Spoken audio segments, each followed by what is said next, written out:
courses. Now it's Glenmore Bowl. We had a famous match game here a few years ago. Emil Nagelson and Phil Smith. Neg averaged 238 and Phil 235. How about that? We're going to do the same thing today, too. I'm sure we will. We will see high scores. Once again, our analyst, Dave Neurath. Dave, we see a couple guys, a couple left-handers, Stan Eaton from Dayton and Kenny Lynch. A couple guys that, well, they duked it out all through the year. Well, you're right. They've been participating and with and against each other. They know each other's games, and they're pretty well-schooled players, playing approximately the same place on the lane, and I'm sure we're going to see a lot of 5-pins going right today. Okay, you just saw a little bit of Stan Eaton. Now, Kenny Lynch, a man that we saw back in week number 2, and he lost in the championship. Well, that's right. Again, you know, there's not too much you can say other than they're both beautiful getting to the line. They've got good rotation on the ball, and they're good pocket shooters. Okay, and the other two guys we'll be seeing today will be Kerry Logan and Tim Sharp. So when we come back, we will have everything. But first, let's take a little bit of a look at some of the hardware that the bowlers will be winning today when they walk out. And I guess, Dave, with the exception of the $1,600 first prize, this isn't too dusty to take home. I've got one of those at home, and I dust it off every week just to look at it and remember how nice it was. Okay, so when we come back, the championship game starts for the BPA King of Bowling for 1985.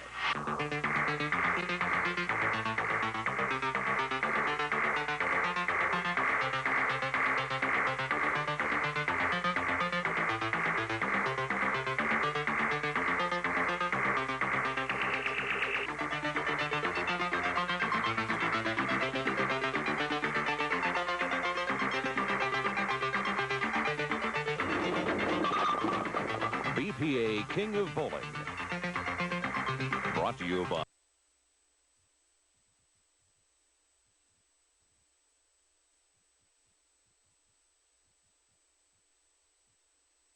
Eaton, the first ball of the championship, and it takes all 10 down, Dave.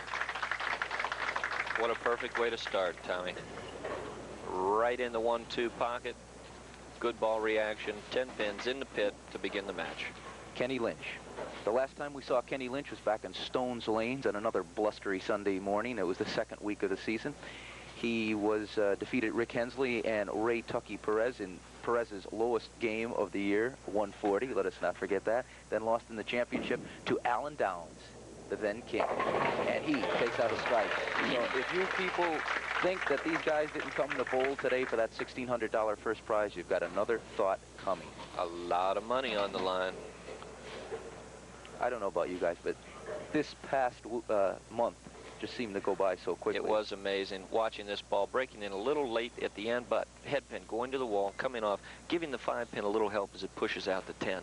Well, Kenny averaged 248 on this pair yesterday, and Stan Eaton had a 279. One of 3 left-handers in the final 4, and Lynch good on his second frame. 2 big X's. Well, I can tell you one thing. A left-hander is going to win the first 2 games. You always like to go out on the limb. Oh, yeah, sure. You're looking at Stan Eaton. Stan Eaton, the only time we saw him this year was back in week number 8, Loveland Lanes. This man, not too well known in the Cincinnati area, but starting to make his mark. He's pretty popular up in Dayton. Quite a left-hander, I'll tell you. He's going to be popular anywhere where there's a good shot because he can execute with the best of them, and he's right there again.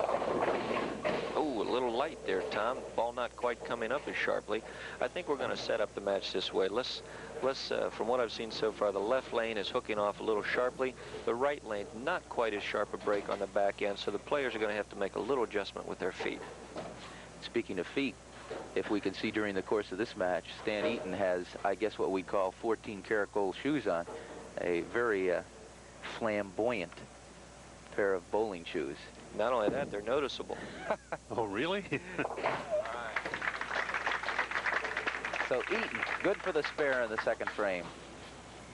And he will have his work cut out for him, because I could remember that week at Stones Lanes, Kenny Lynch just, well, he was just taken out by a better bowler that day. Alan Downs was on top of his game, and unfortunately we haven't seen Alan since week number 2, but from all the word I've heard around the greater Cincinnati area, he's still busting the pins pretty well. He's tough. He'll be around for a lot of years.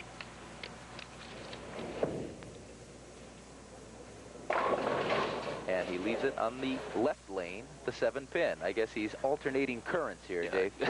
He a little bit too much ball deflection that time, Tommy. A lot of times when you see the weak 7, as that was, and the 4-pin just goes to the channel and just kind of wallows around over there. The ball deflected too much. Not quite as much drive as he should have had. Sam, we've left a few of those in our day. I've had a number of them famous 7s and all that 10s. Cross lane for the spare. Look out. Oh.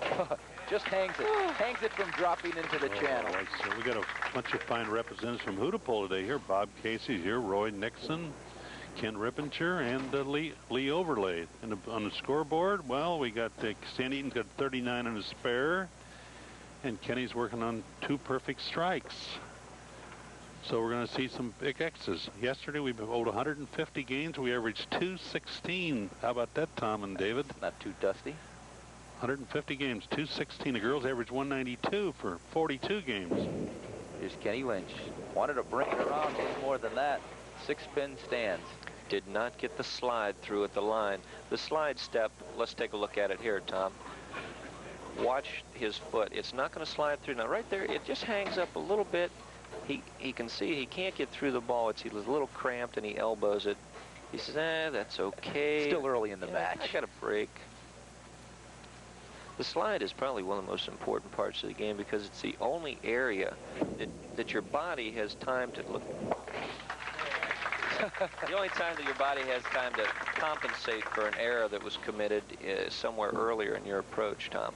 You know, I don't know if these guys get together before the game start, but they really have a flair for the dramatic for taking down those 1-pin spares. Hanging them off the edge, look like they're going to hook by.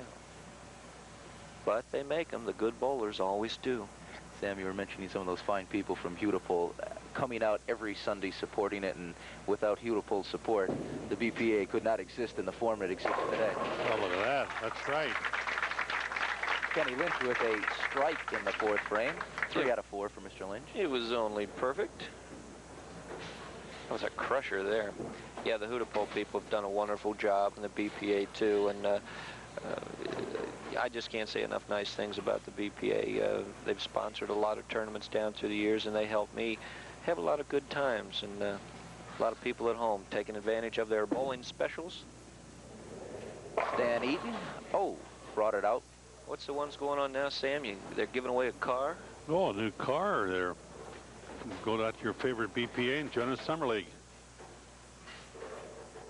Well, Mr. Right there is his extension. His foot is a little bit turned too far to the left. Actually, ladies and gentlemen, your foot should be square or at a perpendicular angle to the foul line. Too much variance from that causes you to throw off. He likes flirting with disaster with those cross lanes. But nevertheless, his 3rd consecutive spare, Stan Eaton, down in this match. This is game 1. The winner goes on to meet Kerry Logan. We all remember Kerry Logan, the king from week number 7. Dethroned possibly one of the hottest young bowlers in Cincinnati, Greg Lothian. And just right on down the line today. Then we go on to Tim Sharp, a man that we saw lose a couple weeks ago, Green Hills Lanes to Terry Saccone. And it's just super bowling. It's been super bowling all year, and you haven't been disappointed. That's the reason why. Great shot there. Strike Got when to they kick need off the wall. Well, we bowled 66 games on it, too. We've averaged in 213, so Let's take a look at it, see if we can pick it up here. The head pin's going to go straight back. The 3-pin, second one from the middle, is going to go to the wall. See it push right there, come off the wall, take out the 10, and then into the 6-pin. Every pin doing its job. Very good. Those words will live in infamy. that's right. Kenny Lynch. Well, Kenny Lynch, he knocked down 238, 221, 244, 290, 224, and 258. And Sam, he's still knocking him down. Oh, man, Another strike. he shot 248 on this pair yesterday, so he knows where to throw it. The light swisher. Pins dancing around, doing their job. Tom, this man's got all the shots right now. He's going to be tough to beat. Of course, I was mentioning Tim Sharp.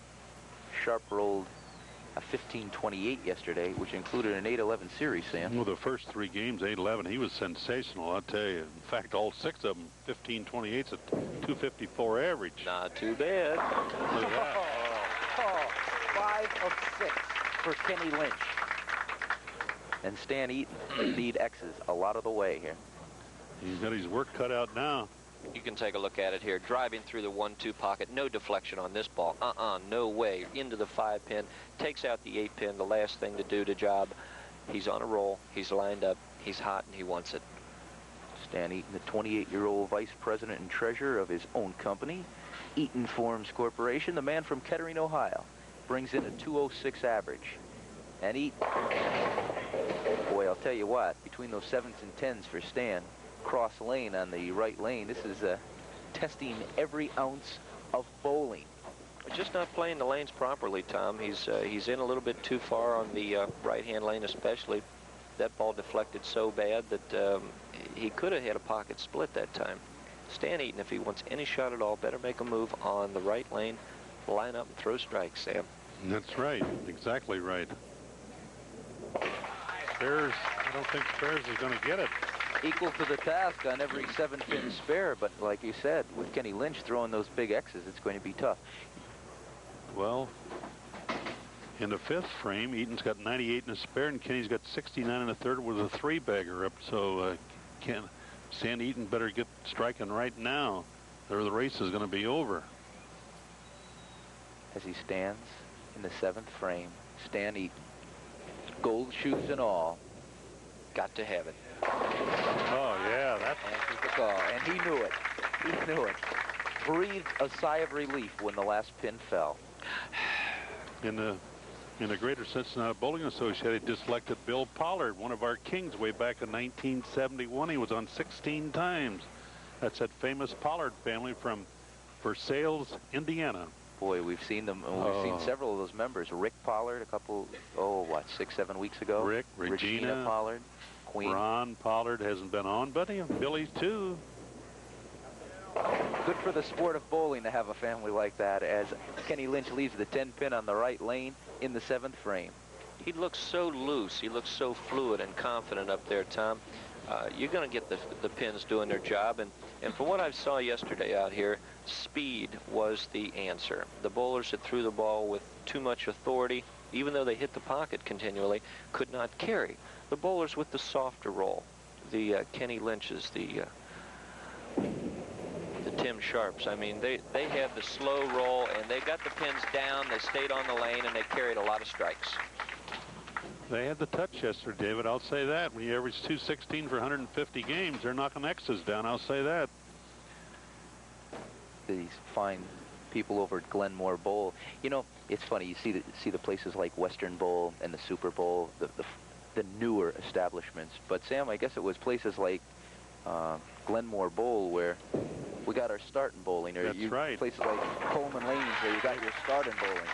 The roots of bowling, as it were. Well, I know I got my start here. We've had some famous bowlers bowl here. Charlie Dinger, Foss Perry. We had a lot of them here. Huffleman Bread team was super. I started bowling here when I was 8 years old, Tom. Shall we do math and figure out how old that leaves you? We won't go into that, but that's back when they still had the duck pin balls. Remember those, Sam? They were undersized, so little people could bowl. Little people? I'm still a little people, but I was even littler then. You know, they told Dave he'd stop growing after 21. He didn't know it was going to be inches, though. Really? Oh, he flirted with disaster. Well, that was a must strike there. And he knocked down that goalpost split. Well, they cut it down to 20, spreading. Dave and Sam, they are playing for some big bucks. Oh. And here we sit announcing it. And these guys are playing for a $1,600 first prize. And the rest of them really aren't too shabby. $800 for second, $550 for third. And the loser of this match will pick up $300. Well, even the alternate gets $250 even, just to show up. And who is that alternate this is? Well, it's supposed to be Tucky Prez, but our official standby is Kim Herman. Critical frame. That may have sealed Eaton's fate here. The party is over for this game. That's all right. Well, on our U.S. Open, Jennifer Heinke is going to replace Nancy Sieg out at Topeka, Kansas in the U.S. Open. Topeka. Eaton goes for the 6-10, picks it up, and surprisingly, I say surprisingly only because opens have seemed to come early in a lot of the matches this year. Our first open in game number 1 comes in the 9th frame. And Kenny Lynch is going to go on to meet the man who was king in week number 7, Kerry Logan. Another left-hander. Yet another one. That's and Sam, right. you want to make another prediction? Another left-hander is going to win again.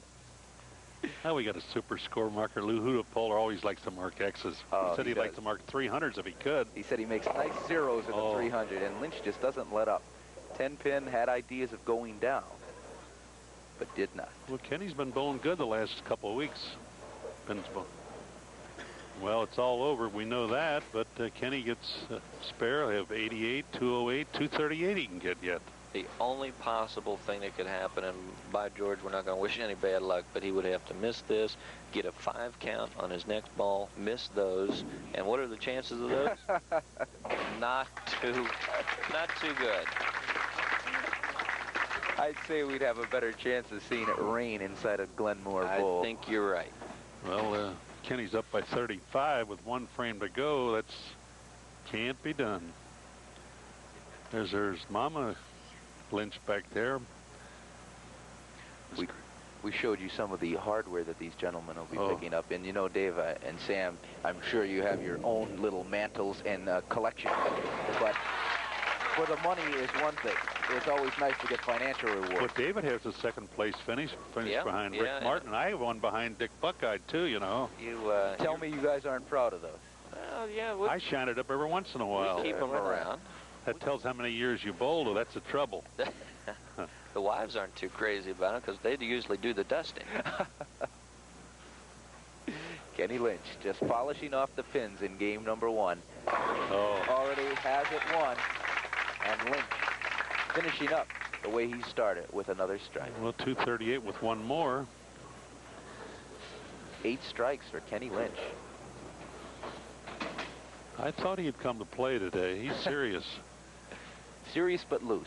I did notice that when I came in. He seems to be putting it all in perspective. And Dave, I guess from a man who spent several years on the tour, you have to do that. Well, that's exactly right. Your game depends on your mental discipline and your attitude. What a 9-pin. How about that? So Stan Eaton will just finish off what Kenny Lynch has already finished. Lynch with a 237. And if that's indicative of what we're going to see here today, those pins are going to hurt. That's right, for certain. Get the Ben Gay out and start rubbing on them tonight. You ain't humming either. Just not the right roll, not the right line or piece of equipment. Who knows exactly what ingredient he would have had to change, but not typically the type of game we'd expect to see out of Stan. Yeah, he's just a little deep, David, and he ain't getting a 7 down, that's all.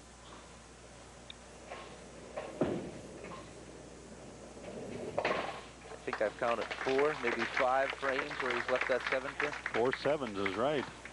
If he'd be playing poker, would be all right. That's right.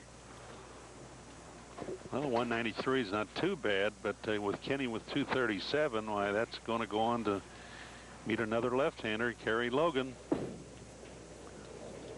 Bring it around. Look at that. And I guess that pretty much sums up the day for Stan Eaton. So, game 1 here in the championship of the BPA is finished as Kenny Lynch goes on to win, beating Stan Eaton 237 to 191, and he will go on to meet this man right here. Will go on to meet Kerry Logan in game number 2.